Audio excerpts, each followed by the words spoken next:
Discover your inner goddess and live up to your highest value and most abundant potential. Welcome to Grateful Goddesses, a podcast that empowers you to unleash your inner goddess and take the leap of faith to live your best life. Your guide, Karen Pulver, joins her fellow goddesses in soulful conversations about gratitude, personal growth, authentic living, and a bevy of topics affecting women today. Let's start the show with your host, Karen Pulver.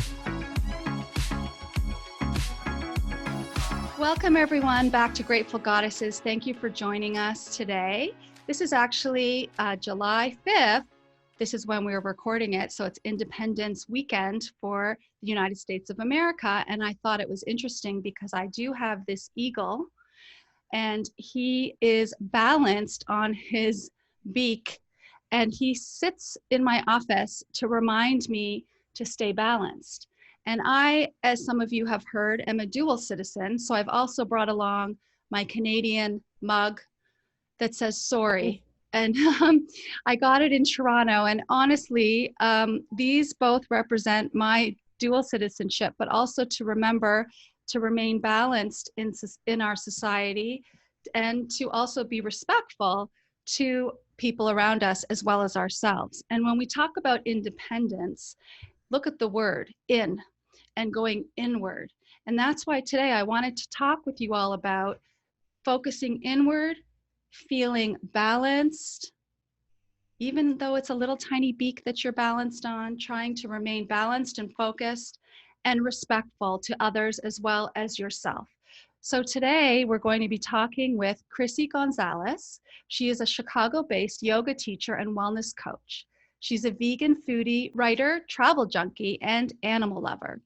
The onset of her love affair with yoga has been over 20 years ago, set in motion an active practice that has allowed her to guide others for over a decade. She's personally come to my home to teach both my husband and I to practice and to show us many, many different poses and to remain balanced. She has since completed over 700 hours of Yoga Alliance certified training under the guidance of her teachers, Joan Hyman, Jean Heileman, and many others. She stays busy teaching alignment-based classes and workshops flowing with harmonious movement, yoga philosophy, and a positive outlook. She also leads workshops and yoga retreats all over the world. In addition to teaching yoga classes, she is involved in several animal rescues and awareness programs. She founded the Yoga Project, P-A-W-J-E-C-T, a nonprofit that helps raise money for animals in need. Welcome, Chrissy, to the show. Hi, Chrissy. It's so nice to see you. Thank you for coming.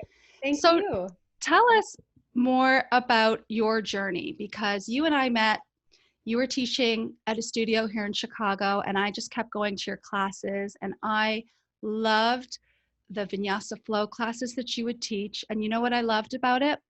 I loved your touch. And I know it's hard. We were talking before that it's hard to touch people today because of COVID, but you would do adjustments. At the end, I remember you used to touch my temples and align my neck. And also not just your physical touch, but your soulful touch. I loved how at the end of classes, you would often read just quotes or just little, I don't know where you got them, but it would be perfect for whatever I was going through that day. Or if it wasn't quite something I was thinking of, I would think about it all day and I would take it with me. And since then, I've known you, I don't know how many years, but you're just this kindest soul and you have so much to share with everyone. So welcome today. Oh, thank you. Thank you so much. It's so sweet of you to say. It means a lot. I've been teaching yoga since 2002. And I first discovered yoga around 1997 when I moved to Los Angeles. I was 19 years old, so I was very young, and I was a little bit wild, a little wild child. I was living with a boyfriend, and our neighbor was a yoga teacher, and we were friends with her. And she asked me if I'd ever done yoga before, and I was like, I don't know. I didn't know what that was. I had never heard of it. And she says, I think it would really help you. I think, because I had some anger issues before. So I went to her class, which was actually in a church. Yoga studios there weren't as many yoga studios back then. And it was more of like a Kundalini kind of class. So a lot of breath focus, not like the vinyasa flow. It was very bizarre, but I remember feeling so like, I don't know, cleansed, good. There was something that happened in that class. And then it just all kind of happened really naturally. I discovered a studio in Santa Monica called Power Yoga, and it was a donation-based class, which was perfect for me because I had no money. And it would get packed, and I'd see people like Woody Harrelson in there and all these other people. And it was a scene. And the instructor, it was a very strong class. They called it Power Yoga, and we would just sweat. We would all go in there, pack in there like, this much space between mats, sweat everywhere. I mean, imagine that today. It's just not happening. Yeah. But it was really exciting. And I was like 19, 20, and I just needed something to kind of put my energy in. And yoga was great because it had this physical quality to it, which I've always enjoyed my whole life. I think to me, like meditation has to involve some kind of physical practice, whether it's running or dancing or yoga. But it also calmed my nerves a little bit. So it helped me stress a little bit less and be a little bit less reactive and angry. So, I was starting to practice for years. And then one of my friends who had an addiction problem, she was an alcoholic, and she wanted to do this teacher training, which then it was like not very much money at all. I think it was the very first teacher training that Yoga Works, which is where I did my trainings, or one of the first. Right. And I was like, okay, I did it more to support her and to like, I was really happy that she wanted to do this really good thing instead of, go out to bars every night. And I learned so much that first training, and I made some friends. And then after the training was done, I started teaching right away. I started teaching private. So Yoga Works offered us classes that were like donation classes. So the people that went to these classes knew that the teachers were new. And so they would, pay whatever they would pay, like $1, $5. And, but I met a lot of people, and they really liked my energy or whatever. So they would have me go to their houses, and that's kind of how I built my career. And then I did more trainings after that. I kind of got addicted to trainings for a while. My second and third trainings are when I met my teacher, Joan and Jean. And Joan was really the one who inspired me the most. And a lot of the way that I teach today is just from her teaching. So if you were to take her class, you would definitely see where I get it from. And she's also the person that I learned about Ayurveda, which is, I think, what we're going to talk about today a little bit, because she practices Ayurveda she's been doing that for a long time. And I was intrigued by that whole side of yoga. And I've been teaching yoga ever since. And I moved to Chicago about 8 years ago, almost to the date. And I think I met you shortly after I moved here, when I started teaching at Namaskar, which was one of the first studios that hired me. I've been there for almost 8 years as well. Yeah, I think that's when we met. Mm-hmm. Yeah. And, Chicago, in LA, I was teaching mostly privates, one-on-ones, and Chicago is where I really started teaching more group classes. Mm-hmm. So that was really cool too, to have that kind of group environment. I like them both for different reasons. I like to have a combination of the two. And yeah, I love it. I've been doing it a long time, and I think I'm kind of shifting a little bit as a teacher. I'm starting to pull away from such physical practices and focus a little more on the mental practices of like meditation and things like that. And even pranayama practices, right.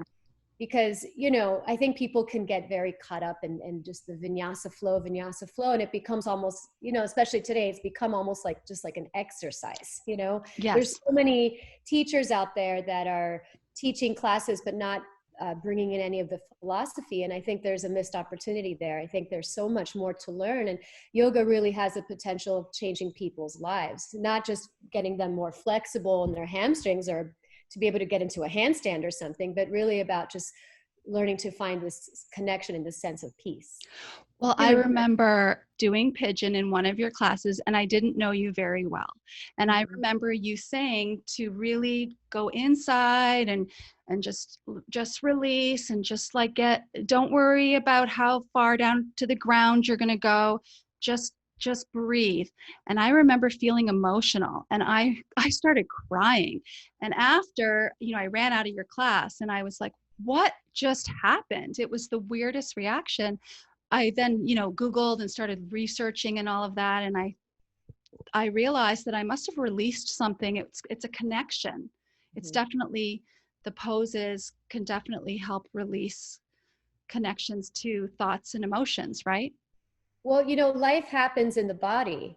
So when you sit in a pose like pigeon for a few minutes, and they say that our hips are the seat of our emotions. And Right. when you think of all the things that have happened to you in the past that you've just kind of like pushed down, which we tend to do a lot of that stuff can get stored in our hips. At least that's the theory anyway. And I Right. believe that theory because you're not the first person to break down in pigeon. I mean, I've seen it many, many, many, many times over the years, Okay, good. including myself in my own practice. I remember Yeah. a while ago when I lost my dog and I went to my teacher Jean's class, and I sat way in the back in the corner. She knew what was going on, and she knew that she just do what you can. And she held us in pigeon for, 5 minutes. And I was like, just waterworks. But I remember Right. leaving feeling like I released something, like I wasn't letting Yes, myself feel those emotions. So I that's think, right. different poses, we hold our emotions in different areas, like hips.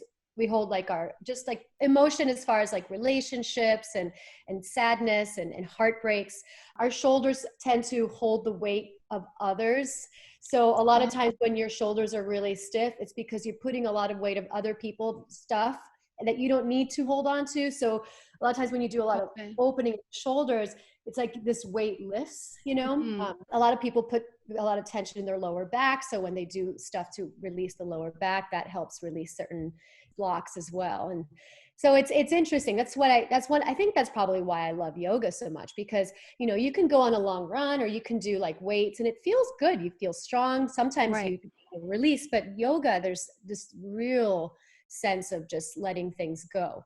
Yoga is really about just kind of, you think of your body almost like an onion, and you're just kind of peeling away at these layers, trying to get back to the source, before all the stuff that's happened to you, all the conditioning, the things that people have tried to convince you of that's truth, all these things that have kind of made you who you are today. You start to kind of peel that away, and then you discover who you truly are, or your essence. You're the part of you that is connected to a higher source. To a higher source. Yeah. We, on Grateful Goddesses, we often refer to your inner goddess. So trying to, that inner Yeah. passion, that's just another word for it. Just your soul, your inner goddess, your inner strength, and not having all of these boundaries and restrictions, stop you from doing that and opening. So tell us a little bit more about Ayurveda. So Ayurveda is known as the sister science to yoga. So a lot of Ayurvedists believe that yoga and Ayurveda kind of go hand in hand, because it's more than just treating the symptoms. It's about healing the root of the cause.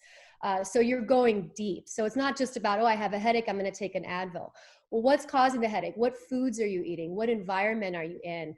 And I've always been very much into, more holistic approaches to health. Mm-hmm. I've never been on any kind of medications, like for anything really. I've always practiced like trying to just figure out what's going on. Not to say that medications are not good. In fact, nowadays, Ayurveda and Western medicine are often kind of brought in Brought together. together. Mm-hmm. Yeah, and there are people out there that do need medication for severe things that are going on, mental imbalances or traumas. But it's always important to know that there's other ways to treat things too, and that's why Ayurveda really kind of caught my attention. Back in 2012, I went to India with my teacher Joan after my 500-hour training, and it was a yoga retreat, and the place that we stayed at was giving us Ayurvedic foods to eat. And there, we all have these different constitutions, but there's general kind of principles to Ayurveda that everybody can kind of benefit from, like not drinking icy cold liquids. There's a few others. We'll talk about them a little bit later. But Right. I remember when I was eating that kind of food, I felt so good, just so balanced.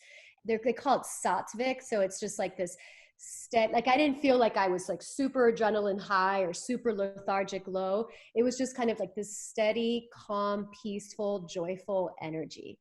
And I was like, wow, this is how I would love to be able to feel like this as much as possible. So that's where Ayurveda comes into play. You eat certain types of food according to your dosha. Right. You do these cleansing rituals like dry brushing and tongue scraping and oil pulling in the mornings and in the evenings.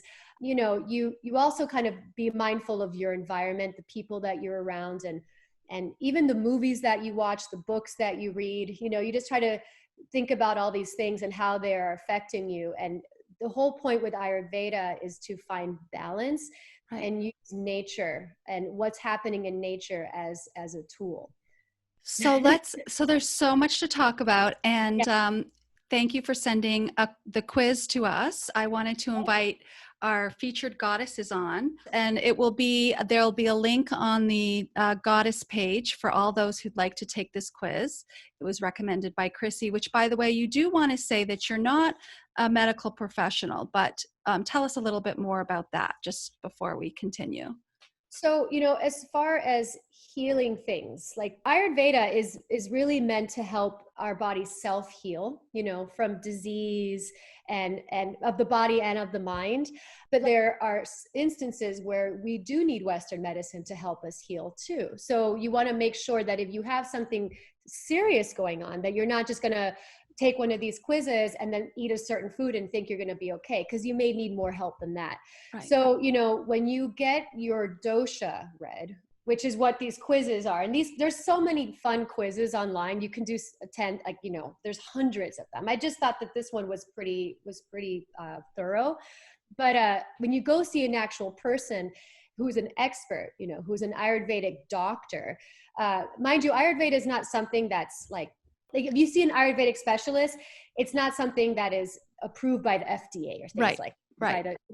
But I think a lot of nowadays, especially doctors, are starting to look into more natural remedies too, partially because of the opioid crisis and just, the amount of stress that people are in. They're like, I can't just give everybody antidepressants. Let's start to get to the root of the problem and see if we can help, because stress does land in the body too, and it causes ailments and things like that. So if you practice and look at these at your dosha and try and incorporate into your life different ways of your lifestyle, it can help prevent or possibly make, if you are getting sick, it may not be as intense because you've already been balanced. Okay.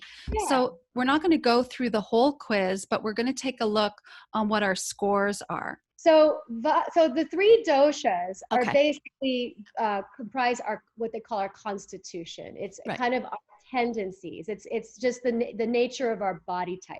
So Vata, they call it the air type or the wind type.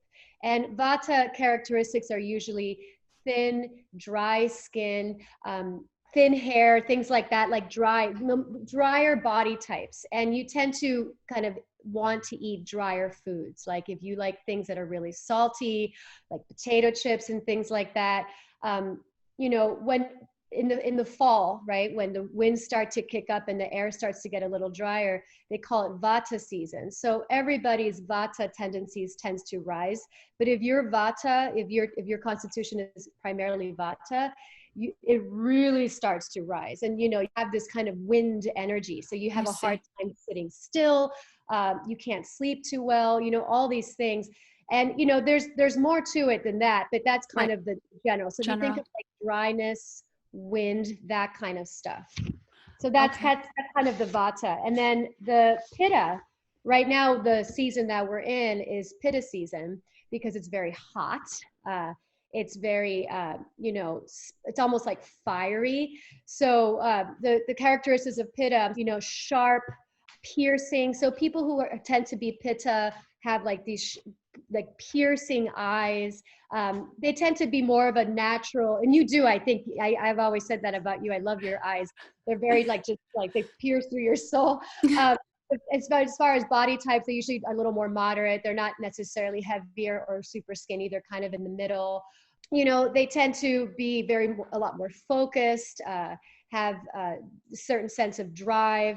And one of the things is they can experience weaknesses like headaches and get a lot of skin conditions and things like this.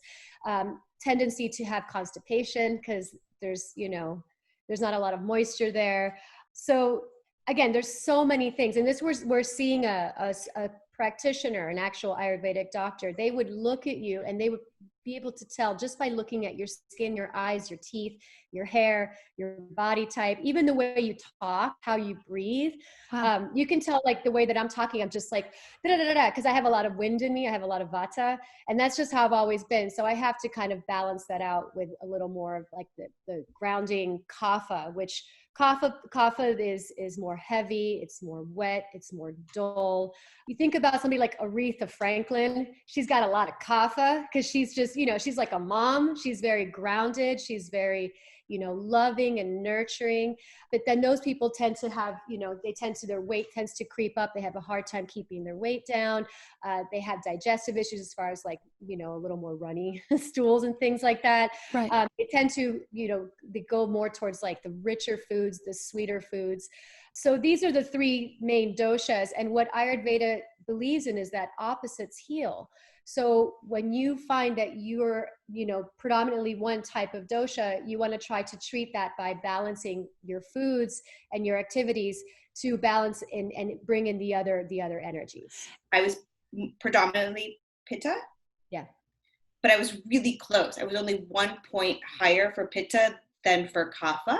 Okay. And had very little Vata. Yeah. And what I was sharing with Karen earlier before you came on was, and then when I read like what you just did, the descriptions of them, when I went further into the studies, I saw myself in lots of places and look at myself as lots of things. And so I needed some more clarification on how that is, or, I guess I'm answering these questions based on what I think personally, which may not be what you see when you look at me, or if I saw a doctor, right? So the thing is your constitution can change. So I think all of us have a lot more Pitta now than we might, unless you tend to be more Pitta just in general because of the time of the year, because it's hot, it's summer. In the fall, you'll probably, if you did this quiz again when it got a little bit windier and a little bit cooler and drier, you might start to notice that you have more Vata tendencies. So these things tend to shift, and there's some people that have kind of tendency to constitution. So they could be like, I'm Vata Pitta. I go more towards Vata usually, but I tend to get very Pitta-y in the summer months. And when I was living in Los Angeles, when it's hot almost all the time, you have, it also depends on where you live too. Sure.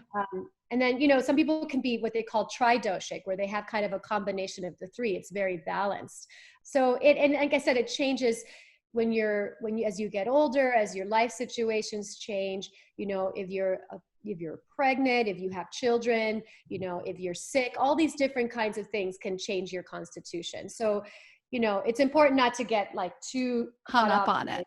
On the quizzes and stuff like that. Right. But there are certain things about us that we know, like, I've always had kind of dry, brittle hair since I've known, and I've always had this kind of restless energy. So, it's interesting how that comes to play, and it stays with you throughout your life a little bit. But also changes, like some, when you go through menopause or after you've had children, my hair used to be the texture used to be much different before I had kids. And after I had kids, it changed. So now, eventually when I go through menopause stuff, your body changes as well. Absolutely. Yeah. There's things that happen, chemically in your body that can change. And, when you think about when you were younger and you had all this energy and you can eat anything you wanted. And now it's like we have to, we don't have that same energy. We have to eat it a little bit differently. I'm learning that in my own diet. Like I'm 43. So I'm now realizing like, I can't just eat whatever I want and like just, lose the weight. So that's where kind of like the Kapha is starting to kind of come into my body a little bit. I'm like, okay, I tend to have these tendencies to eat a little bit more rich sometimes. And it's like, okay, I got to kind of cut back on that a little bit. Yeah. And do more exercise and things. Rachel, tell us about you. So like Dina, my Pitta and Kapha were exactly the same number. Okay. So, and the Vata, there was never a scenario where Vata was like the one I leaned toward the most at all. So. Okay. Yeah. No, that's interesting. And like I said, the seasons definitely come into play with all of that, and just your life situation, and even just the people that you surround yourself with. Think about like the things that you enjoy doing. What kinds of exercises do you want to do? I mean, I think I like the reason why I like this this quiz because it really asked a lot of different types of questions. Like, how do you show affection was one of the questions. With words, with gifts, with touch. It's so interesting. I automatically was like, with words. That's how I show affection, by talking. And Vata people are very talkative. So, but you know, I did not pick touch because touch is something, I mean, I touch in yoga, but like, that's not my tendency to show affection and hug people with touch. That's a very Kapha quality, and it's a beautiful quality to have. And so someone like me, who is predominantly Vata, I would want to start to implement more of the Kapha practices to balance my Vata. And someone like you, depending on, you know, how much Vata and Pitta, you might want to implement some of the Vata practices to help balance those two out. Although there's nothing wrong with any of this stuff. It's not like you'd be like, I'm damaged. Right. Even though the word dosha technically means blemish.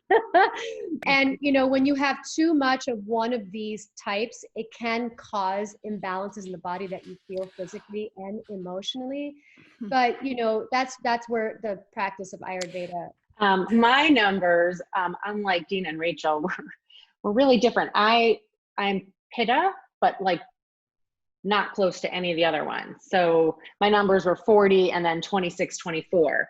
Okay. So really imbalanced, which might explain a few things, but really predominantly Pitta.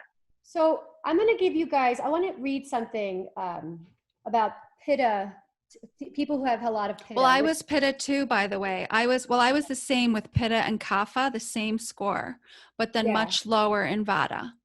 Yeah. And by the way, on the other quiz, I was also very high on Pitta. So. Right.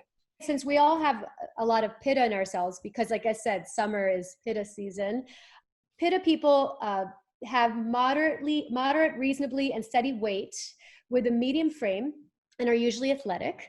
They are focused, energetic, and intense types, prone to loose stools, heartburn, headaches, weakness in the liver, and skin rashes.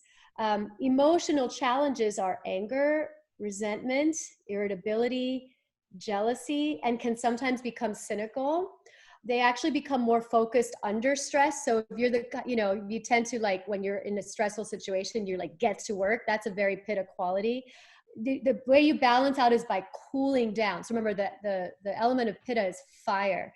By cooling down, being more playful, learning how to relax. You know, when a Pitta is balanced, you have clear perception, are dynamic, you're great leaders, you're natural teachers and guides. So those are basically the Pitta qualities. When you have a balanced Pitta, when it's not too high or too low, those are kind of the tendencies. Now the Kapha, remember, Kapha is cool, it's wet, it's heavy, the element is earth. Kapha people are usually a little bigger boned or stocky, who have a tendency to become overweight. Good muscular development with shorter necks, round, big eyes, thick hair, and good bone structure. They tend to speak a little slower, they move a little slower, they're consistent, they're dedicated people, they're nurturers, can be prone to mucousy conditions, lungs and sinuses. You have the potential for water retention, weight gain, diabetes. Usually you can get congestive problems in your lungs or sinuses. Emotionally, you can get depressed, attached, lethargic when it's out of balance. So you need warm, light energy around you to balance out. So allowing your, light to come into your home, spending more time outside. It's good to get your body moving. So exercise, a little more cardiovascular type exercise. Drink coffee in the morning to get your systems going. Your gifts are unconditional love, nurturing, and devoted. So you're very devoted and people just love to be around you. You're very comforting. You make reliable partners. It sounds like a lot of the remedies are similar to each other in a sense. So there's definitely certain, remember how I said when I went to India and they didn't read all our doshas, and there was like all sorts of different people in this retreat, but the food that we were eating was just kind of general. So I'm reading out of this book called the Ayurvedic Vegan Kitchen. because Ayurveda is not necessarily vegan. They incorporate things like ghee. Like someone like me, Vata, very dry. I should be cooking with lots of ghee or lots of oil to add more moisture. But one of the things, like generally, you want to avoid ice drinks, which is hard for me. I love my drinks cold, but Me too. drinks Why avoid? It's just very harsh on the system. Is that for every dosha? Yeah, that's a general Ayurvedic principle. Okay, got it. To But incorporate, I've heard of that in general, like drink your water at room temperature for years. Yeah. So that's along that. so I think that, health professionals and stuff, a lot of this kind of interlapses a little bit too. But yeah, so that's an Ayurvedic principle. Eating moist foods can help. Well, eating moist foods helps to reduce gas, bloating, or indigestion. So this is for people who are like the drier types, like Vata or even Pitta. So they want you to moisten dry foods with water or healthful oils. So incorporating like oil in your food. I mean, not a lot of it, but a little bit of it, like olive oils and things like that. Obviously, not cooking with the olive oil. Try to eat both raw and cooked foods in every meal. So, have a little bit of cooked and raw in the meals. That's a good kind of combination to balance all the doshas.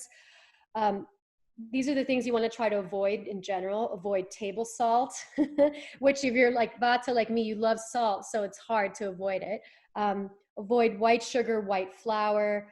Try to avoid meat when possible. So even though Ayurveda is not necessarily a vegan kind of plan, but they do try to keep the animal proteins at a minimum. So cutting back on meat, especially to eat a lot of it. Avoid plants sprayed with chemicals. So try to get organic. Try to avoid genetically modified foods. Alcohol, especially during Pitta season, the summertime. This is the time that we tend to go out and celebrate. Maybe we, have a few too many cocktails. The cocktails by nature are very fiery, have a lot of, spice to them. So wine is okay? Wine is actually, I'm not supposed to drink wine at all as the Vata. Oh. Wine is Pitta, us Pittas, we can drink a glass of wine. Pitta, so who can drink wine usually is Kapha, because wine can actually increase your energy a little bit. It's almost like coffee. But if you're Pitta and you're very fiery right now, you want to soothe it. So more like teas, herbal teas, But if you're both, like I'm both Pitta right now. Yeah, just within half a glass of wine. Yeah, like during Pitta season, you want to kind of cut back on the alcohol and the caffeine, fried foods, things like that just are a little more heating. These are all things that tend to create toxins in the body. So, and then another thing too is when you eat fruit, try to eat fruit by itself. Don't combine it with other foods. This is an Ayurvedic principle, because I guess you digest fruit differently when you combine it with other things than when you eat it by itself. It's more beneficial. Chew your food thoroughly. I tend to just like inhale and then move on to the next thing. So chew your food until it literally it's like water consistency, and then swallow, slow down your eating. And then don't eat when you're not hungry. So that was one of the great things about this retreat. We had 2 meals a day. We had breakfast and then we had like an early dinner. And I found that like I eat more than I need to eat. So like, really being mindful of your hunger signals and only eating when you're hungry, and then stopping when you're satiated, not when you're necessarily full. And these are Ayurvedic principles, but you guys have probably heard all these suggestions from your doctor. No, not all, but a lot of them. But I think it's really good to look at your dosha and to see maybe if you just to help balance out. I know, Alyssa, you had a question about that. Right. So for someone like me, it sounds like, balance is key, right? It's almost better to have, this particular quiz was out of 90. So 30, 30, 30 would be great, right? I think that's the goal, to be as balanced as possible. But so being tridoshic is not very common at all. It's very rare. But yeah, most of us. I would, yeah. So for me, where my numbers were so imbalanced, actually pretty balanced between Vata and Kapha, but much more predominantly Pitta. Mm-hmm. And so I mean, what would be your suggestions for, besides diet? I think all the diet advice that you were just giving, I think is terrific for anybody, regardless of your constitution. I think those were all great tips. And we've certainly heard a lot of those from other guests and readings and doctors, et cetera. So how do you go about seeking more balance, and which way do you go when, you're so predominantly one? I mean, that seems like that's pretty cemented into my constitution if it's so imbalanced. So it's probably pretty difficult to achieve this sort of trifecta of doshas. Actually, someone who has predominant dosha, I think it's actually probably a little bit easier to treat, because opposites are what heal in Ayurveda. So if you are Pitta and you run very hot and very fiery, you obviously try to balance it out by cooling yourself down, whether it's, one of the things that they say for people who are very Pitta, especially in the summer, is to try to get into the water, get into a lake, or if you have an ocean or a pool or something, do things like swimming, try to be a little more creative, lighten up a little bit as far as what you're doing in life and how much control you're trying to create. See if you can practice. I was saying, try to have more fun, do things that are a little more like letting loose, like, go out dancing. Not that we can go out anywhere dancing. But, well, Alyssa plays pickleball.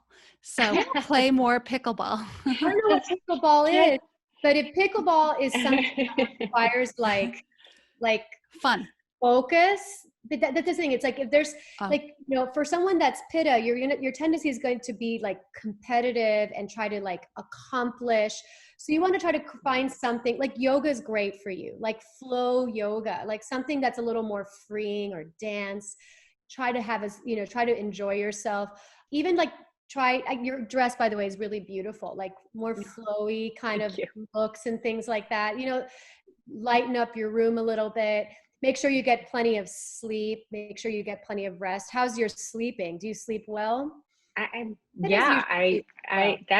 my strength. I'm a good sleeper. Yeah, you're a good sleeper. Yeah. So I would say, I think besides the diet stuff, I think for you is just try to engage yourself in things that are a little more just like letting loose, like not being so regimented in anything, and just. Which is interesting, because pickleball is a competitive. I didn't even think of that. It's fun for you, but it is a competitive sport. Right. Yeah. It's just something we took up during these sort of stay at home times. It's not like I'm professional. It was just something, it was a fun activity to do with my family, but you're right. I mean, it's a sport. It's not yoga or meditation. So I love to practice yoga too. But I've never done like a dosha quiz before. So I found this fascinating to see where I landed. But it's funny, when I started yoga, I started doing Bikram yoga. But I found that heat, it took so much out of me. Like I couldn't even go to a grocery store afterwards. Like I couldn't move. And so I now, like, I like a yoga studio to be like warm enough so that my muscles aren't cold, but any sort of additional heat is like, it's too much. Is that part of kind of like my composition? You said you had a lot of Pitta in you as well, right? You had Pitta and Kapha. So you're increasing your Pitta by going into a studio that's 108 degrees or whatever. And I have my own other issues with Bikram anyway. I don't think it's a good practice just in general for anyone. But I mean, someone like me who's very Vata, very dry, I've taken my fair share of Bikram classes, and I would leave feeling invigorated, like I just want to run a marathon. So that was my reaction to it, because I need that moisture and that heat. So I would say for you, probably, do you tend to do, like, what kind of yoga do you do now? Like, what kind of practices? Vinyasa flow. Vinyasa flow. Do you do like fast flow and things like that? Or do you do more like kind of a slower? I go to Yoga View, and it's like a level 2 class. So I feel like it's like a strong class, but it doesn't feel, I don't know. It depends on the teacher too, but I feel like some teachers make you hold poses longer or not, but. Yeah, yoga is good for all the doshas, just moving your body. But if you were predominantly more Kapha, which I'm not sure if you said you were more Kapha than you were. I was exactly the same for Kapha. That was me too. So like The kapha tends to heighten in the winter months when there's less light, when we're indoors more.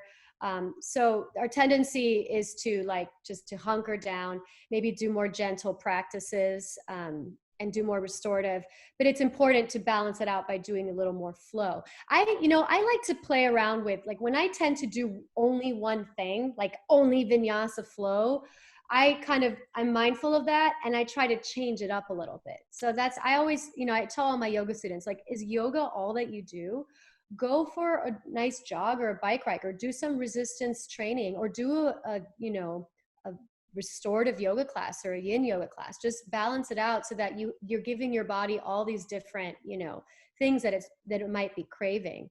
But like attracts like, so your constitution will automatically, you will be attracted to the things that your dosha things. So I tend to be more attracted to the kinds of foods that are more vata foods, like the drier foods, the salty foods. If you're predominantly kapha, you tend to be more attracted to the sweeter foods or the richer foods. If you're predominantly pitta, and this is not, it's not always true, but usually you're attracted to more spicy foods or fiery foods, or you drink a lot of coffee and things like that, or wine. So it's really about just kind of observing yourself, your tendencies. And I think when you get your dosha read by an actual Ayurvedic specialist, they do this thing where they have you journal what you eat, what you do, and then that comes into play. And you just have to be as honest. You really start to observe yourself, your tendencies. And then of course, if your body is not experiencing anything that is, concerning, then you might have already discovered a level of balance. And interesting. The way that I practice Ayurveda, I'm not super strict about it. According to my dosha, I shouldn't eat tomatoes. And I have this giant thing of tomatoes here that I munch on all day long, So it's got a lot of acid in it. So, raw tomatoes in general are, you want to kind of cut back on that stuff, but I love them. But, I'm not going to kill myself for that. I'm not going to beat myself up if I have a glass of red wine, but I have to be mindful if I have a bottle of red wine. But it's interesting because Rachel, you once said that you love to dance and you just love to and that's a very helping balance you out probably, right? Absolutely. Yeah.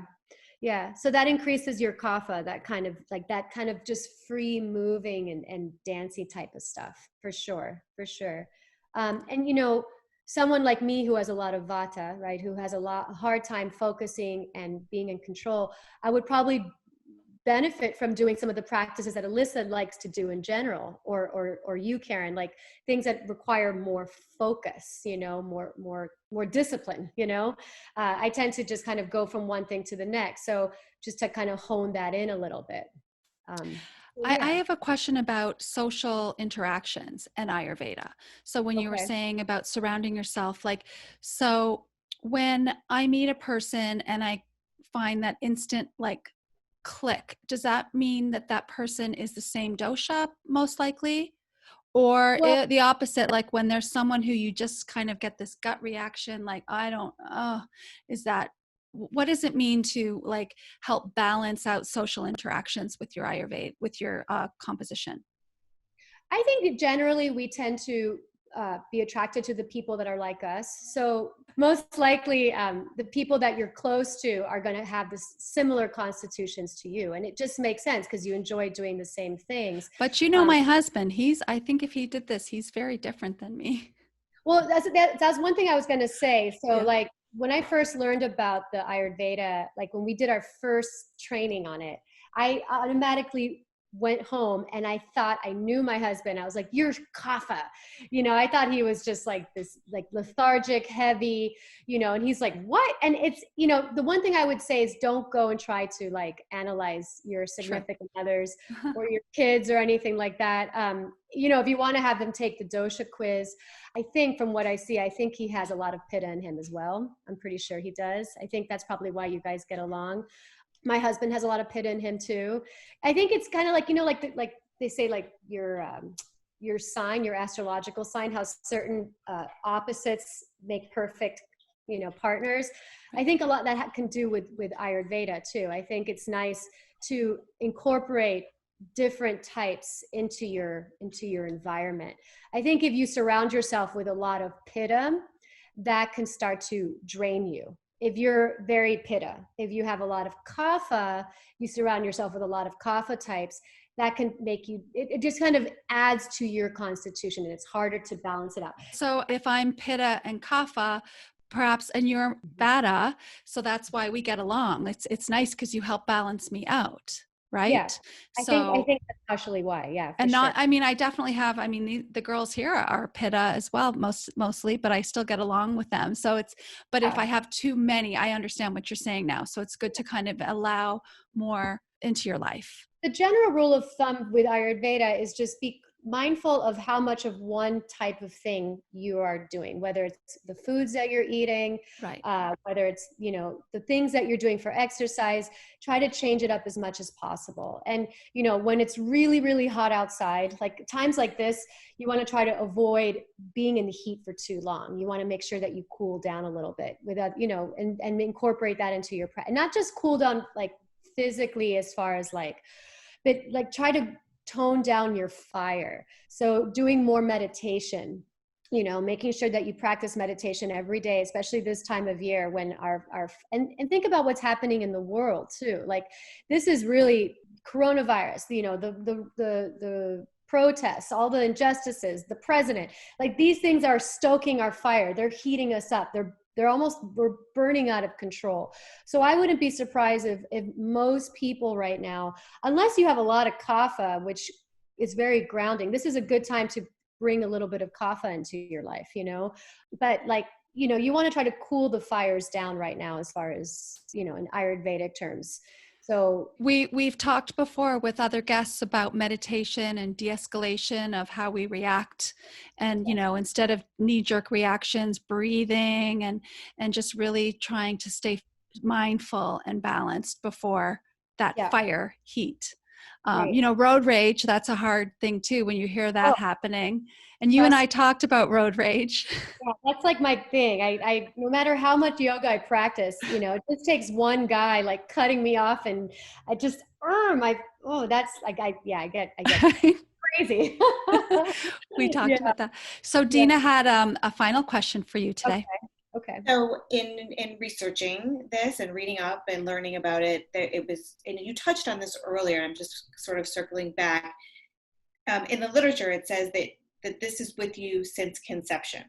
Mm-hmm, mm-hmm. Yet we talked about after you've had children, or you're perimenopausal or menopausal, or it's seasonal. So can you sort of explain, it seems conflicting to say that it's there from conception, but yet it changes, or am I misinterpreting what I'm reading, or? No, I mean, so Ayurvedists believe that, what creates our constitution has to do with our environment. So after conception, but it can also have to do with before conception, and even our ancestors and our karmas.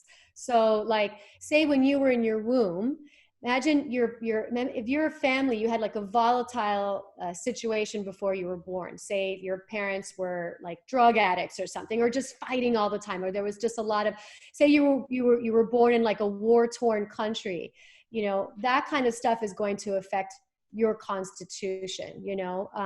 If you were raised and if before you were born, your family was very loving and nurturing and calm and peaceful, that might have something to do with your dosha long term. But the doshas tend to fluctuate. But if you were to do this quiz, especially someone like Alyssa that had a lot of Pitta, or even Karen, when you have a lot more of something, chances are that kind of remains. That's something that stays with you. And that's why it really is beneficial to help balance it out with Ayurveda.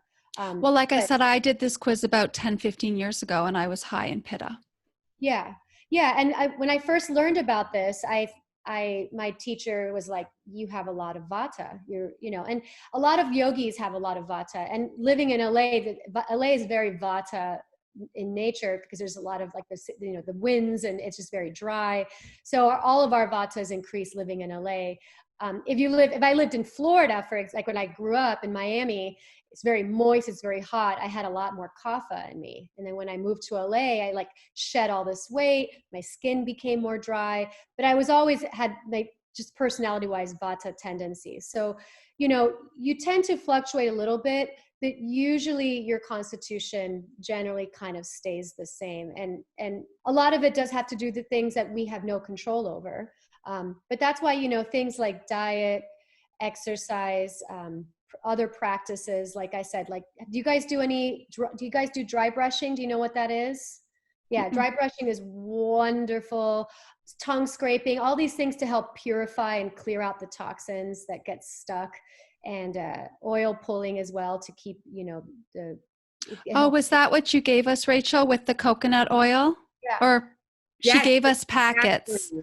Yeah. What's the tongue brushing? So tongue scraping. You can buy them at like where you see toothbrushes and stuff. It's basically, I like to do it first thing in the morning. It's like you stick your tongue out and you scrape your tongue. Like you just kind of scrape the dead skin off your tongue. Your mouth is really what holds the most bacteria. So in the morning after sleep, if you scrape your tongues, they say that it's a cleansing ritual. It helps remove toxins out of the body. And is dry brushing just with a brush, like a special brush? Yeah, they sell those like also at like, I've seen them at Target. They're just like these wooden, they usually have a handle. I take the handle off and I use my hand, and and you start from the ankles and you move in the direction of your heart. So from my lower body, I go up, all along the body, even the back, and then the arms, I kind of do that with the brush. And then the chest, you kind of go down. Yeah. And and you do that daily? You do it daily, every morning before you take a shower. If you take a shower first thing in the morning, which I usually do, like if I do some yoga or something, I'll jump in the shower and I'll do the dry brushing before, and then you shower and it feels like good. An exfoliation, it sounds like. Yeah. And I was in Morocco recently, and we did a bath, like a traditional Moroccan bath. And one of the things they do is they exfoliate your whole body. And it was me and one of my students, and we're there like naked, getting our bodies exfoliated by some woman. And I barely had any skin that came off, but the other girl had all this dead skin that came off. And they were like, and she was like, "Why don't you have any skin?" I'm like, "I dry brush every day." And it really, when you think your body, there's all this stuff in the air and your body is just absorbing it. So things like tongue scraping and dry brushing helps kind of just remove some of that stuff from being absorbed in your body. But you do it daily and it becomes a ritual. And I really like it because it's like a self-care thing. And I think, women in general tend to take care of others more than we take care of ourselves. So if you give yourself these 5-10 minutes of just like these little practices, I think it really just enhances your day and your outlook, and it makes you feel special. It reminds you that you're like I'm important, and it's important to take care of me. To take care of you, because we are all goddesses and we want to unleash our inner goddesses within. And these are all practices that we can do that. I learned recently from another teacher, the days have cycles, right? Energy cycles.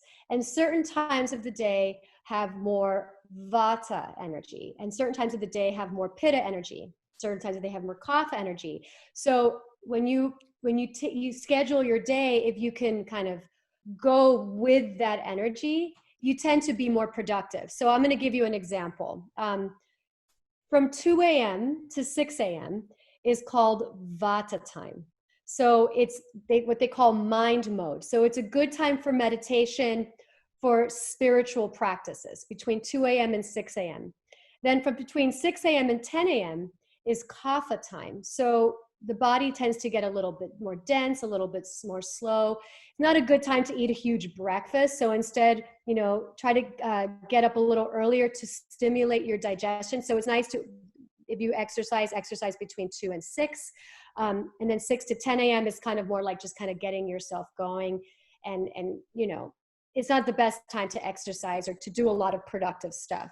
Then between 10 a.m. and 2 p.m. is Pitta time. So between 10 a.m. and 2 p.m. is the time that you're most productive.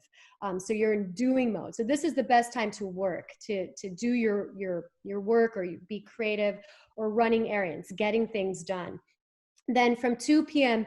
to 6 p.m. is again Vata time, and your energy returns to be a little bit more spacey. So you kind of, I don't know if you, after like, you know, a certain time of your day, you start to lose focus and you're like kind of all over the place. So it's a good time to slow down, maybe take a nap or do another kind of like a more gentle yoga practice. From 6 p.m. to 10 p.m. is Kapha time. So that's the time that you start to wind down and get ready for bed. You know, stop working, prepare food, and prepare yourself to relax. It's not a good time to check your emails or to start to do more work, because 10 p.m. to 2 a.m. is Pitta time.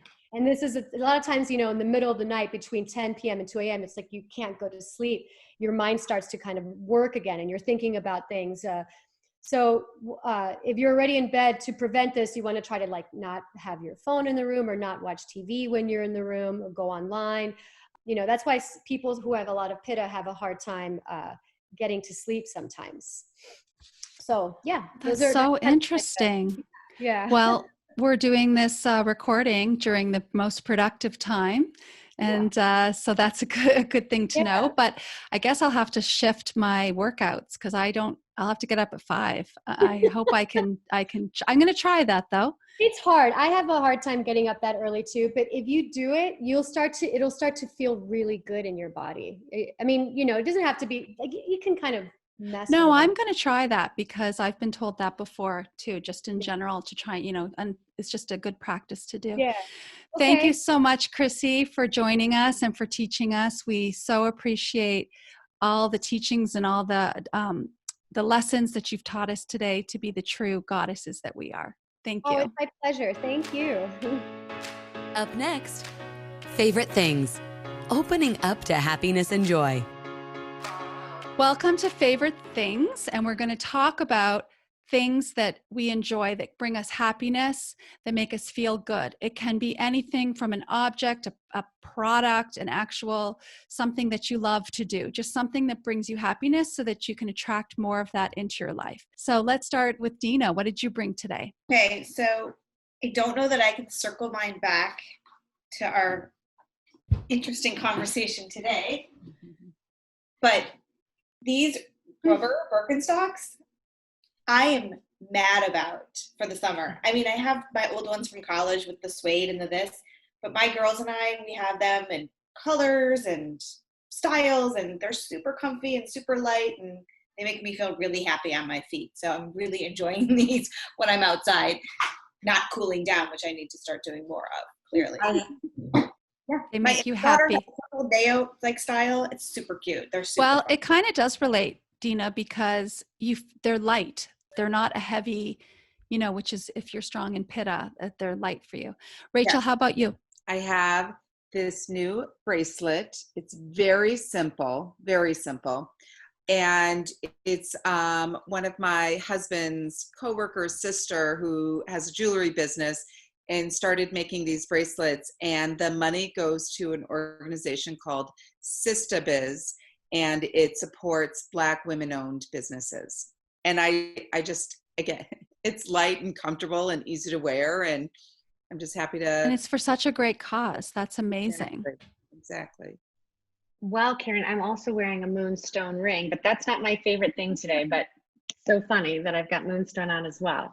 So my favorite thing today is actually not something I can show you, but I've been ordering a box of fruit and vegetables that arrives every week from a local company. I started doing this kind of at the beginning of, middle March, when we all were kind of shut down and worried about how we were gonna, get all of our food, and nobody wanted to go down to grocery stores. But the company is called GFP Chicago. They're local. Not all of the produce is grown locally. It actually is from all over, but the vendors are all local Chicago and sort of Chicagoland vendors.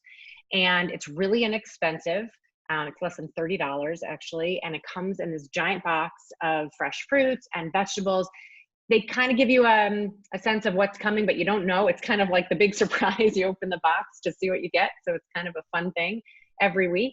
And then the most fun thing is just kind of, okay, here's what I have. Let's plan the week's menu, because we're doing a lot of cooking around here these days. And how are we going to utilize all this great stuff? Nothing's too sort of out there, like, I don't know how to cook with this. I don't know what to do with this. It's all very approachable, very kind of normal fruits and veggies. But I'm not sure how that weighs in, factors into my dosha, which I think I'm supposed to do cooling taste, which I guess that works. Sweet, bitter, and astringent. Maybe some of these are, and some of them just are remember, not. just remember to not eat your fruit with it. Like, don't put whipped cream on top. Right. I don't. But yeah, it's great. I've really been enjoying it. And it's been a fun addition to these. That'll be fun to try. So it's interesting today that we are talking about Ayurveda principles, and I am very strong in Pitta. And it's interesting because what I brought along today, I'm wearing moonstone, which is my favorite stone, moonstone necklace, a moonstone ring. My friend went to India and she brought me back this actual rough moonstone. And I've always been attracted to moonstone. And every time I go somewhere, I find, even I had this ring made in California I found this stone and I make this ring. I love wearing it. And I've been told that it's cooling. And now I understand it must help balance me out, because I'm strong in Pitta, that I love wearing moonstone. So I love moonstone. And interestingly, I also wanted to share that yesterday I went swimming, and I love swimming, but it's not so much doing lengths. I love just going in the water, plugging my nose, going under the water and just floating. And it just cools me off, which is really interesting because we talked about that I'm, a very high Pitta, and it just feels so good to do those things and have these things in my life. Yeah. So Chrissy, now you've heard all ours, and I know it's hard to narrow down, and I'm sure you have many favorite things. We always share at each episode. Well, lately it's been cooking. So I'm gonna kind of bounce off Alyssa. I actually wrote down the name of that box because I used to get something like that a long time ago, and it was just like Christmas every week, like yay, But cooking, you kind of see behind me, that whole row is all vegan cookbooks. So I've been home alone for the last almost 6 months. My husband's been working out of town, and I've just been really getting creative in the kitchen. And I like just experimenting and using as many fruits and vegetables as I can. And I have a big garden with I have these monster tomato plants that are growing, and kale and basil and oregano and strawberries and blueberries. So pulling stuff out of that and being in the kitchen and cooking while listening to music has been bringing me a lot of joy. And I guess I'll say one more thing is spending time with my dogs. My dogs definitely keep me focused and grounded. I can't sleep in with them because I have to take care of them, and I can't I have to make sure that they're taken care of. So having an animal for me is always very good for my Vata tendencies. It keeps me focused on something, and it gives me some kind of responsibility and also lots of love and tenderness, which is good for to increase Kapha, just to spend time with things that you love and hug them and all that good stuff. Well, you started the yoga project. We didn't talk about that. Is that the nonprofit for to raise money? I haven't done a lot with that as of late. Okay. But I've done several fundraiser yoga classes in the past. Mostly, I'll find an organization and I'll either raise money for a specific charity or even a specific animal. There's some animal, some dog that was just found on the street, and it's just on death's door, and there's some companies trying to raise money to help this dog live and survive. And I've done that several times, and it's very rewarding, to help bring money to that kind of thing. No, that's awesome. Yeah. And if our listeners want to reach you to perhaps join some classes that you teach here in Chicago, or, just reach out to you to ask you questions, how can they do that? The easiest way is through email, chrissylovesyoga chrissy@gmail.com. It's Chrissy with a CH. And also my website, chrissylovesyoga.com. There's a contact me area. Yeah, that's usually the quickest way. I'm very responsive to emails. Well, thank you so Thank much you. again. And it's a hot day today, so everyone stay cool, however you choose to do that, and eat those tomatoes because you like them and makes you feel good. And we thank you again for sharing favorite things. I should say one more thing. There's a couple of places here in Chicago that have been known to have great Ayurvedic doctors. Okay. One is called HMSA, HMSA, Ayurveda and Yoga, and that's on Lincoln Avenue. It's in Chicago. It's like kind of closer to the lake. There's a place called Healing Foundation, which is located on Belmont Avenue, also in Chicago. And then the third one is Integrative Ayurveda and Counseling, and that one's up in Highland Park. So yeah, if this is really interesting to you, I definitely recommend trying to find one of these. And a lot of these people are doing more of the virtual stuff, so you don't even need to leave your home. And they can, they'll ask you a million questions, and they'll really give you like specific remedies for whatever it is that you might want to try to help alleviate, That's great. Thank you. Yeah. And I'm sure listeners who are in other states or countries, I'm sure if you just Google, you can find. Ayurvedic doctor is what you would look up. Yes, for sure. Well, everyone, enjoy your day. Thank you, Chrissy, so much for joining us on Grateful Goddesses. Thanks, Chrissy. Thank you. Good Thanks. to meet you guys. Thanks, Karen.